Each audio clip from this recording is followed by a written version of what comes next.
Halo teman-temanku semuanya, apa kabar teman-teman? Semoga sehat-sehat hari ini ya, amin.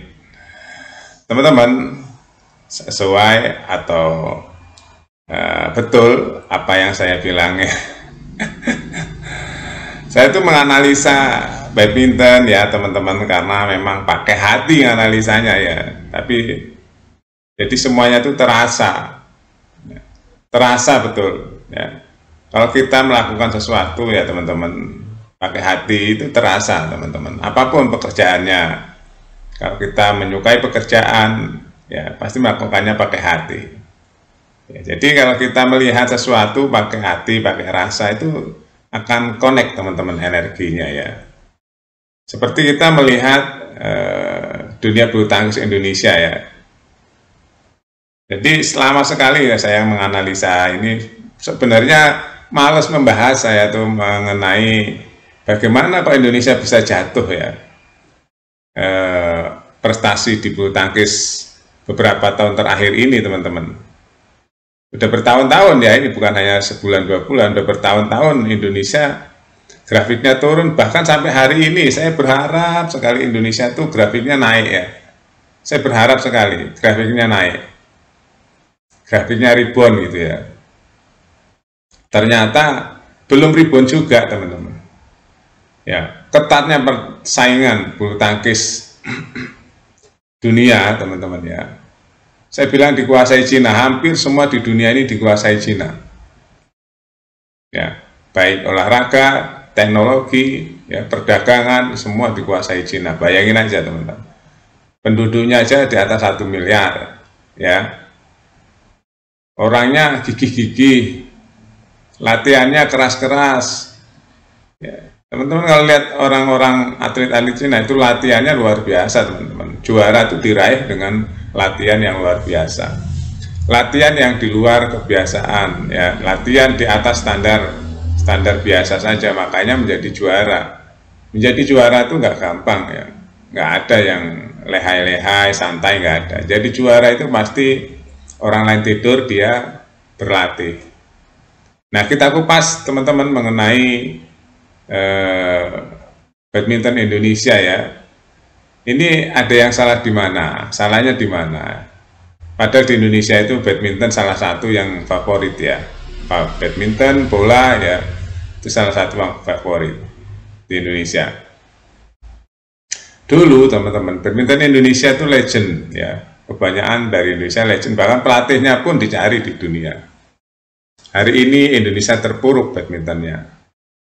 Untuk masuk semifinal aja susah, jangan final ya, semifinal aja susah. Ini saya perlihatkan ke teman setiap saya bikin video ya, selalu saya perlihatkan masuk semifinal aja sekarang susah. Banyak berguguran, bahkan di 32 besar, 16 besar itu banyak yang berguguran bintang-bintangnya. Ada pemain baru yang masuk 8 besar udah ngos-ngosan. Masuk semifinal kayaknya sudah beruntung sekali gitu loh. Kalau kita bahas mengenai badminton Indonesia hari ini teman-teman ya. Nah, sekarang kita bahas final. Sesuai apa yang saya katakan kemarin, semua dikuasain Cina kan. Dari 8 ya di perempat final ya, di semifinal itu 7-nya Cina. Nah, sekarang terbukti di final ini Cina semua kebanyakan. Bahkan Cina lawan Cina beberapa, udah pasti Cina yang menang. Ya, unggulan 1, unggulan 2 nya dikuasain Cina tuh. Ya, nanti saya perlihatkan. Inilah bulu tangkis Indonesia hari ini ya. Ini PR ya, buat siapa ya, buat pemimpin-pemimpin bulu tangkis ya, buat pejabat-pejabat yang menangani bulu tangkis. Ini PR besar, harus dikasih tahu ke para atlet, ke para penggemar timnas bulu tangkis Indonesia. Keadaan bulu tangkis Indonesia kenapa turun prestasinya dan sulit sekali untuk menembus final di setiap event-event ya, BWF Tour, bahkan menjuarai sulit sekali hari ini teman-teman. Penggemar bulu tangkis Indonesia banyak ya. Kita bahas ya final Hong Kong Open nih teman-teman. Cina ketemu Cina nih kan, saya bilang selalu dikuasain Cina. Kenapa Cina selalu mendominasi? Ya itu tadi, dia bersaing ketat sekali teman-teman. Nih ada Wang Zizi ketemu Han Yu ya. Cina juga unggulan 1, unggulan 2. Nanti pasti yang juara ya Cina ketemu Cina. Nah yang kedua nih ya, pasangan ya. Ini Cina ketemu India, unggulan 6 Cina, unggulan 8 India ya. Nanti bisa juara lagi. Sudah 2 pasti juara itu. Nah, yang ketiga ya pasangan lagi nih ya.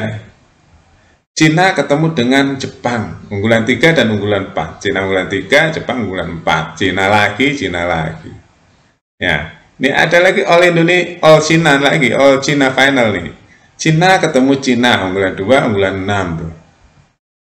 Cina lagi, ya, bayang nggak teman-teman? Nah, yang terakhir Cina lagi itu, kan saya kemarin udah bilang, setiap lini ada Cinanya di bulu tangkis. Ini baru bulu tangkis teman-teman. Ya, nih Li Shifeng ketemu dengan Lak Sasen, India ketemu dengan Cina unggulan 2. Bayangin aja, ini pasti juara ini. Ya, ketemu juara Cina banyak banget nih, bisa-bisa semua link atau semua tim atau semua kelompok ini ya dimenangkan oleh Cina semua di Hong Kong Open ini. Bayang nggak teman-teman? Waktu kita lihat Indonesia, dulu ada di Indonesia Super 1000 ya. Bahkan satupun Indonesia sebagai tuan rumah nggak dapat juaranya, kayak lagu. Ya, bayang nggak? Nah ini PR teman-teman, PR buat pengelola ya PBSI atau penyelenggara mencari bakat timnas Indonesia di bulu tangkis ini. PR ini kenapa kok sulit sekali Indonesia untuk bangkit bulu tangkisnya, mencari apa, ada yang salah di mana, mencari bakatnya atau mencari anaknya atau mencari gimana ya? Apakah ada orang yang bagus tapi nggak bisa muncul ke permukaan karena dia nggak punya biaya atau gimana? Apakah harus ada beasiswa ya untuk anak-anak Indonesia khusus di bidang bulu tangkis? Ini saya belum terlalu paham ya. Seperti dengar-dengar sih ada permainan-permainan yang ya nggak ngerti saya ya. Tapi kalau bisa ya mencari bakat-bakat yang benar-benar harus beda caranya, jangan seperti biasa. Kalau biasa kita nggak ribon-ribon, harus cari di luar, out of the box itu yang saya bilang. Kita lihat cara latihan Cina teman-teman ya. Ada sebuah video nanti saya tunjukkan ya. Jadi ada video, kapan-kapan kita bahas ya cara latihannya. Sampai nangis-nangis teman-teman. Atlet Cina latihannya ya. Terus begitu kerasnya untuk bersaing di dunia olahraga. Itu aja teman-teman ya. Final hari ini semua dikuasain Cina segala lini ya. Ada 5 kan. Single putra, single putri, ganda putra, ganda putri, ganda campuran. Cina semua menguasai setiap lini. Ya semoga Indonesia bisa bangkit ya teman-teman. Terima kasih. Sampai jumpa.